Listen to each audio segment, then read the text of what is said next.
د عیسوي مذهب د پیرویانو لپاره یو اختر دی. دوی په دې باور دي چې په 15 د دسمبر حضرت عیسی علیه السلام پیدا شوی دی. نو اوس سوال دا دی چې مسلمانان ولې دا ورځ نه لمانځي؟ ځکه چې حضرت عیسی علیه السلام خو د الله جل جلاله د غوره پیغمبرانو په جمله کې راځي او نوم یې په قرآن کریم کې په ډیر احترام سره بار بار یاد شوی دی. دلته یو شک او یعنی یو اختلاف موجود دی. راځي چې د دې اختلاف موجودیت د پاره موږ تاریخ ته سر ورښکاره کړو او په تاریخ کې ولټو چې څه علت دی چې مسلمانان دا ورځ نه لمانځي. دوستانو، عزیزانو، وطندارانو، نن به هم تاسو ته د فرانکفورت د کریسمس مارکیټ یعنی بازار د پیژنم. تر یعنی کریسمس ته ځکه دا په زمين کې یو مذهبي ورځ هم ده او د دوی جشن هم دی. خصوص چې د روم امپراتورۍ تر ټولو قدرتمنترین پاچا A very Merry Christmas.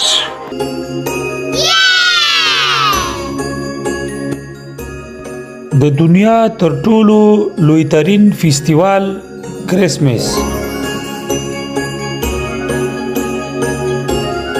Ho, ho, ho! Merry Christmas!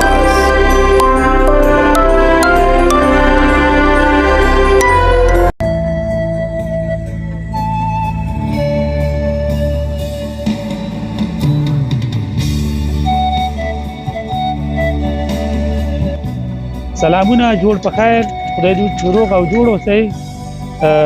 زه انور شینواری تاسو ته د ډالۍ پښتو ایډونچر یوټیوب چینل څخه مخاطب یم. لکه تاسو ته چې ښکاري ژمی د یخني ده، د دسمبر میاشت ده. دلته په آلمان کې او په اروپا کې، د اروپا څخه بهر په امریکا، نیوزیلند، استرالیا په کل کې چرته چې د عیسوي مذهب پیرویان ډیري، هلته د کریسمس فضا خپره ده.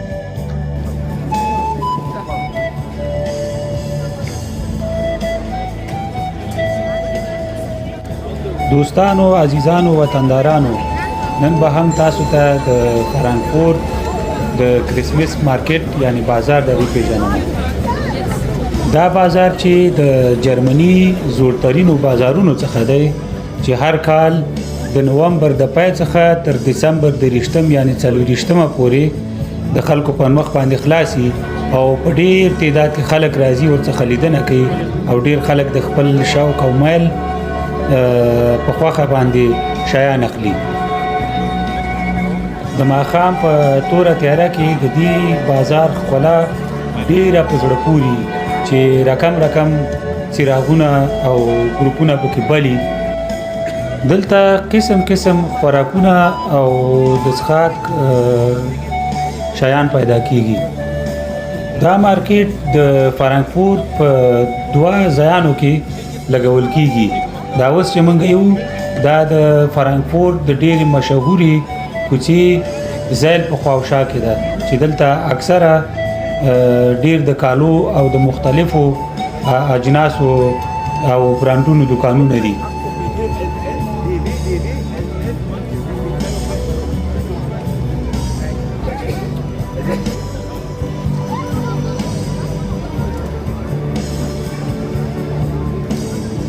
دلته چې راځي باید همیشه جوبونه ډکي او خصوصا بیا دغه د کریسمس د مارکیټ وخت چې ځکه چې خواوشا رنګارنګ خوراکونه دي، ډرینکونه دي، یعنی د څښاک هغه دي، نو د سړي زړه ورته کېږي.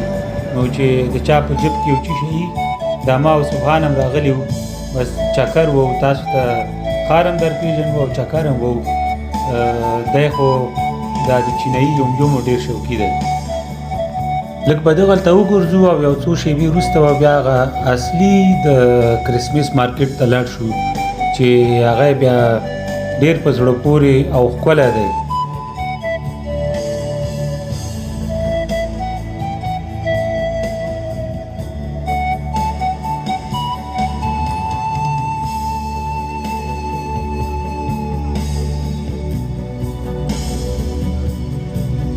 دا دغه د فرانکفورت لوګو ده د فرانکفورت نوم یې دلته لیکلی دی او ورباندې ډېر زیات ځینې اروپایي هیوادونو بیرغونه یې ورباندې لګولي دي. دا دی وایي ګورئ دی بیخي دلته نوی راوړی دی. د دې نه مخکې چې دلته راغلی هم دا نه و، امکان لري چې دی د همدې د کرسمس په هغې راوړی. دلته چې ګورم یو څو دانې زمونږ پښتانه هم دلته راغلي دي، هغوی هم غواړي چې د دې سره عکسونه وباسي. دا وروڼه د کوزې پښتونخوا د پېښور اوسېدونکي دي چې دلته راغلي دي، دلته کار هم کوي او اوسېږي. دا دې وایي ګورئ. فرانکفورت چې یو لوی ښار دی نو په دې کې په ډېر زیات شمېر سره افغانان اوسېږي. یعنې په همدې کوڅه کې چې تېرېږي ډېر زیات به فارسي او پښتو خبرې واورئ.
یو ښکلی موزیک دی، ډېر یو ښکلې موسیقي ده.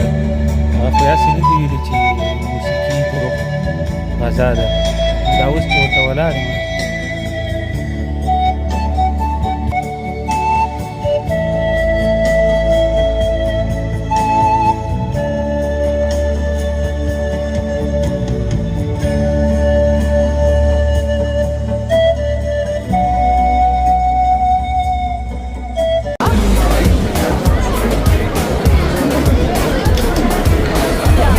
دا اصلي د دې خلکو اختر دی. یعنی دا هم لکه څنګه چې موږ اختر ته مدګیان نیسو کورونه پاکو ورته دوی هم په همدې څیر باندې کورونه په ښایسته څراغونو په ښایسته شیانو باندې رنګین کوي. او لکه دغه مارکیټونه وګوره دا ټول دا د دوی د اختر نه مخکې آمادګي ده د دوی اختر ته یعنې کرسمس ته، ځکه دا په ضمن کې یو مذهبي ورځ هم ده او د دوی جشن هم دی. خو فرق تنه زمونږ او د دوی په اختر کې دا دی چې زمونږ د اختر مخې ته بیا د ټول اجناس او شیان چې دي قیمته کېږي، خو دوی بیا د اختر نه مخکې بیا اجناس او ډېر شیان چې دي هغه تخفیف ورکوي، یعنی ارزانه قیمت باندې خرڅي. دغومره فرق دی. خو یوه خبره به بله دا وکړم چې دا اختر یا جشن د کرسمس دغه جشن چې دی دا په دنیا کې تر ټولو څخه قیمت ترین جشن دی، یعنی قیمت ترین اختر دی چې تقریبا تر $1 تریلیون پورې ورکې راکړه ورکړه کېږي. که چېرته زموږ او ستاسو اختر 10 چنده تجلیل شي بیا هم د دې کرسمس د یو کال مصرف تنه ډیر دی. هم دغه ځای ته ورته په نورو اروپایي هیوادونو کې هم ډیر ښکلي جشنونه تجلیل کیږي. د دې جشن نه مخکې ډېرې کمپنیانې خپلو کارګرو ته تحفې ورکوي. حتی په آلمان کې په نورو اروپایي ملکونو کې نه پوهېږم خو په آلمان کې څوک چې کار کوي د دې د کار هغه صاحب چې دی یعنې د کمپنۍ هغه کمپنۍ چې ده هغه خپلو کارګرانو ته ایکسترا معاش هم ورکوي. یعنی یو معاش اضافه ورکوي یو څو روپۍ زیاتې ورکوي تر څو کارګر وکولی شي چې د دې اختر دپاره د خپلې خوښې شیان واخلي.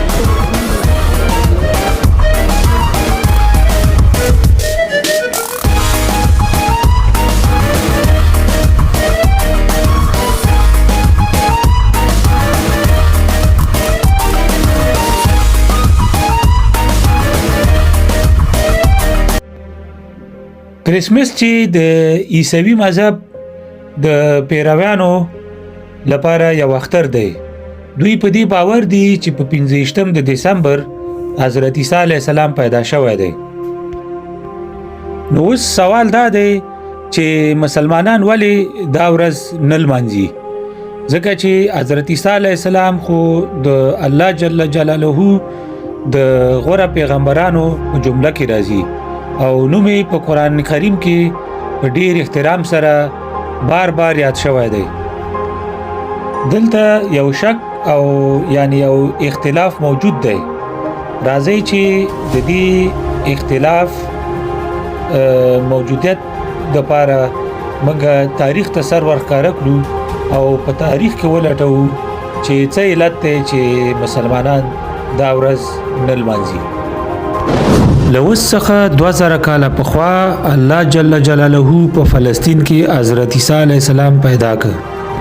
په فلسطین کې تر ډیره حده یهودان اوسېده خو حکومت د یهودانو نه و. منځنی ختیځ او په ټول کې فلسطین د روم امپراتورۍ په قلمرو کې پروت و. د روم امپراتوري چې د وخت ستره او قدرتمندترینه امپراتوري وه چې د هغې وخت واکمن سیزار اوګوستوس نومیده. اوګوستوس چې د روم امپراتورۍ تر ټولو قدرتمندترین پاچا و دی هم د خپل قدرت په اوج کې مست د خدای دعوه کړې وه او په ټولې امپراتورۍ کې په خپل نوم باندې زیارتونه جوړ کړي تر څو خلک وکولی شي چې د په نوم باندې عبادت وکړي. که چیرته تاریخ ته وګورو نو د دغسې خلکو د غرور ماتولو دپاره الله جل جلاله د حضرت موسی علیه السلام په شان دي پیغمبران رالیږي تر څو د دوی غرور مات او په ځمکه یې راوغورځوي. خو د ده په دوره کې د روم امپراتورۍ ډیر منظم د مالیات سیستم درلوده او په ټوله امپراتورۍ کې به خلکو په ډیره اسانۍ سره تګ راتګ کوو. همدغه اساني د دې علت شوه چې د عیسویت مذهب په روم امپراتورۍ کې په ډیرې اسانۍ سره خپور شو. دا اوسنی پارلماني او ریاستي نظام هم د ده د وخت یوه بیلګه ده. د ده په نوم باندې د کال یوه میاشت هم نومول شوې ده اوګوست. حضرت عیسی علیه السلام د ده په دور کې پیدا شوی دی.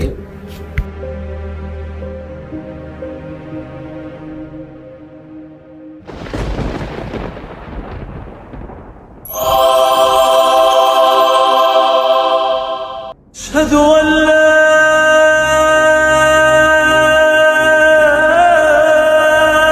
إله إلا الله. حضرت عیسی علیه السلام د الله جل جلاله لسترو پیغمبرانو څخه وو چې د حضرت مریم بیبي څخه بې پلاره پیدا شوی وو چې دا په خپله هم د الله جل جلاله یوه لویه معجزه وه.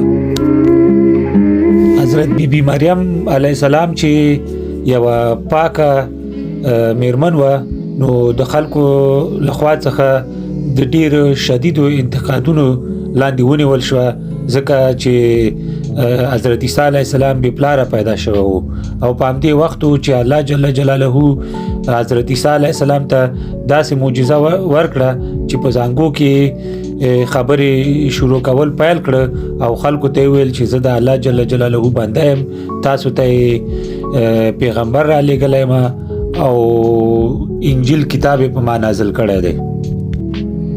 بله د وړکتوب معجزه دا وه چې د خټو څخه به یې مرغۍ جوړه کړه او د الله جل جلاله په امر به مرغۍ ژوندۍ شوه او وابلوته.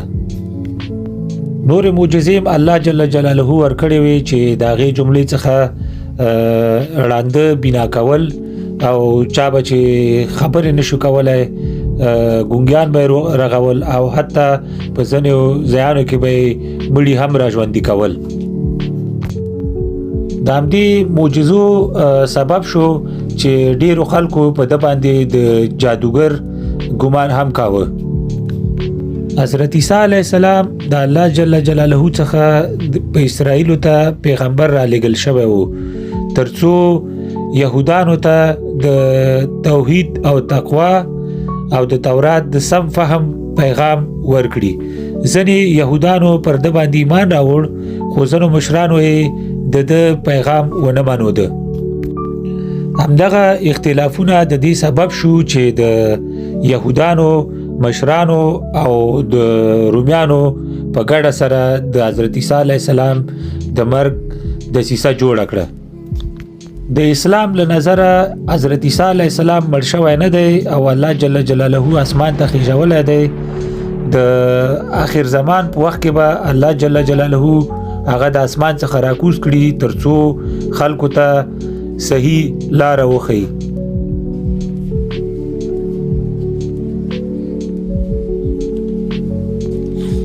راځئ دوستانو اوس به هم راشو دغه بل اړخ ته یعنی د عیسویت خواته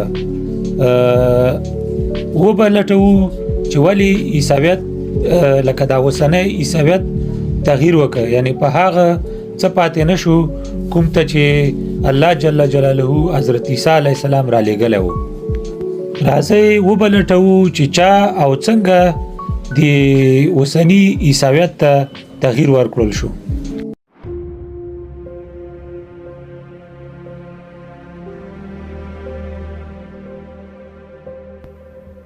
ملګرو اوس به هغه سړی درو پیژنم چې هغه نه حضرت عیسی علیه السلام لیدلی و نه یې ورسره ژوند کړی و خو د هغه په نوم یې داسې عقیدې خپرې کړې چې عیسویت ته یوه نوې بڼه ورکړه او دا سړی سانت پاول و. هغه د یهودانو د علماو څخه ګڼل کېده چې د حضرت عیسی علیه السلام د پیرویانو سرسخت مخالف او حتی هغوی به بندیان کول شکنجه کول او د هغوی د مرګ ملاتړ به هم کاوه. راځئ چې ولټو چې ولې داسې سرسخته د حضرت عیسی علیه السلام د پیرویانو مخالف یو دم باندې عیسوي کیږي او عیسویت ته بیخي یو نوې بڼه ورکوي. د مسیحیت روایت له مخې سانت پاول چې کله د دمشق پر لور روانو ورته یوه پیښه وشوه او د دې پیښې په جریان کې هغه په سترګو ړوند شو. داسې ویل کېږي چې هغه ته حضرت عیسی علیه السلام راغلی و او څه وخت وروسته د هغه سترګې بیرته جوړیږي. د دې پیښې څخه وروسته هغه په عیسویت باندې ایمان راوړي.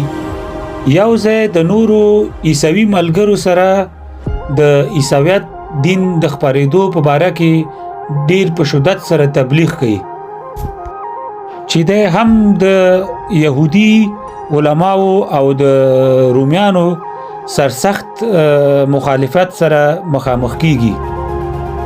اوس راځو دې ته چې د څنګه دا نظریه وړاندې کړه چې حضرت عیسی علیه السلام د الله پاک نبی نه دی او د الله پاک زوی دی او د خلکو د ګناهونو له کبله هغه ووژل شو. حضرت عیسی علیه السلام سره اړیکه دا وه چې د هیڅ وخت حضرت عیسی علیه السلام په ژوندانه نو لیدلی او ورسره یو ځای نو پاتې شوی، بلکې خپل ټول تعلیمات یې د خپلې ادا شوې روحاني تجربې پر بنسټ وړاندې کړي دي. همدا وجه وه چې د حضرت عیسی علیه السلام لومړني پیروان د ده سره سرسخت مخالف وو، چې د هغې جملې څخه یو د حضرت عیسی علیه السلام پخوانی پیروي پطرس و. پاول دا نظریه وړاندې کړه چې حضرت عیسی علیه السلام د خدای زوی دی او د انسانانو د ګناهونو د کفارې لپاره قرباني شوی دی، او دا نظریه د یهودانو او د عیسویانو لومړنیو پیرویانو له عقیدې سره په ټکر کې وه. سن پاول چې د روم امپراتورۍ تابعیت یې لرلوده، نو د همدې له کبله یې خپل نوم د شاول نه په پاول بدل کړ چې ترڅو په اسانۍ سره وکولی شي د روم امپراتورۍ په قلمرو کې د عیسویت تبلیغ وکړي. خو د سختو مخالفتونو سره لاس او ګریوان شو، چې همدغه مخالفتونه د دې سبب شو چې دی په روم کې په اعدام باندې محکوم که او اعدام شو او ووژل شو. البته دا د روم پاچا نیرو په زمانه کې اعدام شوی دی. اوسنی عیسویت تر ډیره حده د سان پاول په نظریاتو ولاړ دی. سان پاول د مسیحیت په خپرېدو کې مهم رول ولوباوه، خو د هغه نظریات د حضرت عیسی علیه السلام له اصلي پیغام او د اسلام مقدس دین له عقیدې سره سمون نه خوري. ځینې منتقدین په دې باور دي چې د هغه نظریه هغو پخواني یوناني نظریې ورته ورته ده چې په پخوا کې به په یونان کې د هغوی خدایانو ته یو زوی هم پیدا کېده، لکه د ټولو څخه غوره مثال هرکولس چې د زیوس زوی و.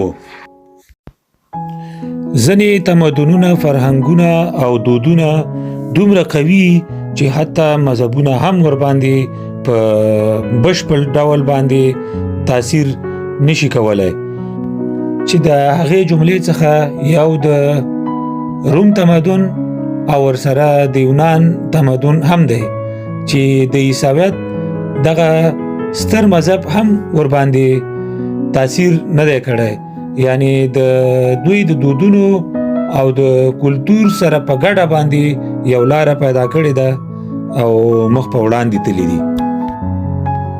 نو دوستانو، د دې سره به زما دا خپرونې لومړۍ برخه پای ته ورسوم، او په دویمه برخه کې به تاسو ته چې څنګه عیسویت مذهب د روم د امپراتورۍ سره په ګډه مخ په وړاندې لاړه او ولې موږ مسلمانان دا ورځ نه لمانځو او د شک په سترګه ورته ګورو. فعلا د خدای په امان، په الله مو سپارم.